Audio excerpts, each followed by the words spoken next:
Susan Wojcicki is leaving YouTube.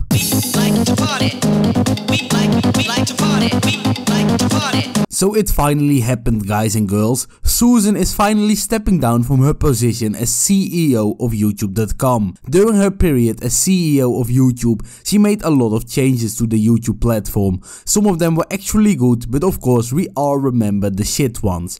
Like the freaking adpocalypse that happened, of course. During her time on board, creators didn't feel like they were important for the platform. Most decisions and changes to YouTube were just put into place without actually listening to feedback from creators themselves, and sometimes even with zero communication whatsoever. Like for example, a couple of months ago, a lot of YouTubers had problems with their old videos suddenly not being advertiser friendly. So they couldn't make money on those videos because of some BS reason. Like they said fuck in the first 8 seconds of the video or something, like this is a freaking kids platform. But that's of course not the only thing during the time Susan was aboard that changed. Shorts were introduced as well, dislikes were removed, and much more. This is therefore really the end of an era. The end of an era where we as YouTubers stop shitting on Susan and stop making fun of her insane last name that no one in the freaking world can pronounce. Now we have a new victim to shit on, as they replace Susan with a new CEO, of course. However, before we get into that, Susan has one thing left to say to us. Dear creators, earlier today I sent an email to employees announcing that I'd be stepping back from my role as the head of YouTube to start a new chapter focused on my family, health and personal projects I'm passionate about. It has been the honor of my career to have the front row seat to the incredible YouTube community you have built. Your stories of perseverance, creativity and inspiration were a daily source of motivation and inspired me to be an advocate and steward for this community you all created. It was a constant highlight of my job to sit down with you, hear how you were using the platform and listen to feedback. Sometimes what you said was tough and candid, but it was important for me and the wider YouTube team to listen and do better.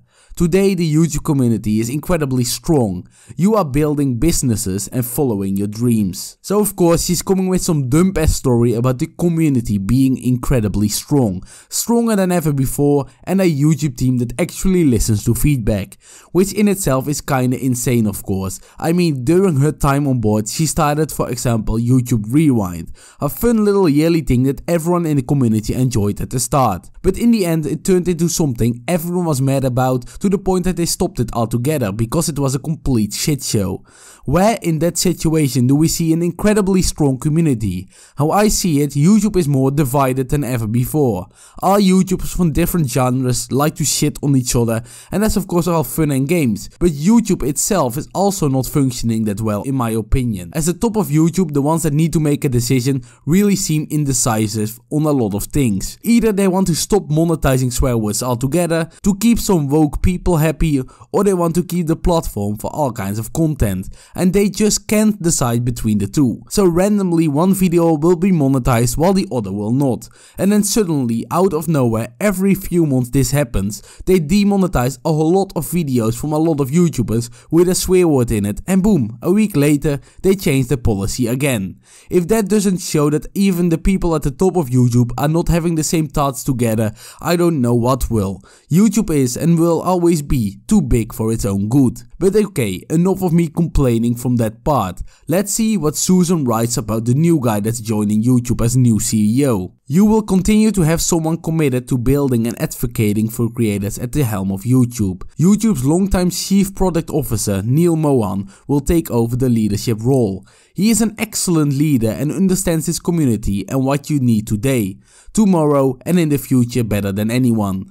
I plan to stay around for a period of time to help Neil with the transition and will serve as an advisor to Google and Alphabet. I remain just as convinced today as when I started 9 years ago that YouTube's best days are ahead of it. From shorts to podcasting, streaming to subscriptions, I am excited to see what comes next. And with Neil and our incredible team of employees, you will all be in good hands. Some BS marketing talk again, of course, but we see the new CEO right here. Neil Mohan, and all I can say is he will definitely make YouTube a shitter place, because let's be honest, no big changes are going to happen because of this.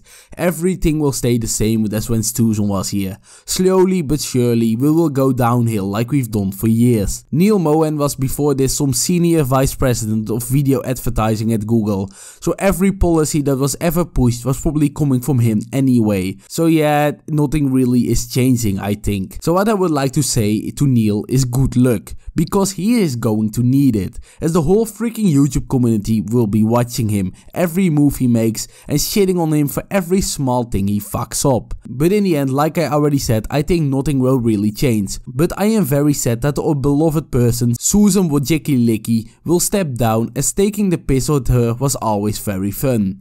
But well, let's hope Neil can fill this hole and we can take the piss at him as well. And with that said, if you've enjoyed, like and subscribe. Blobfish out.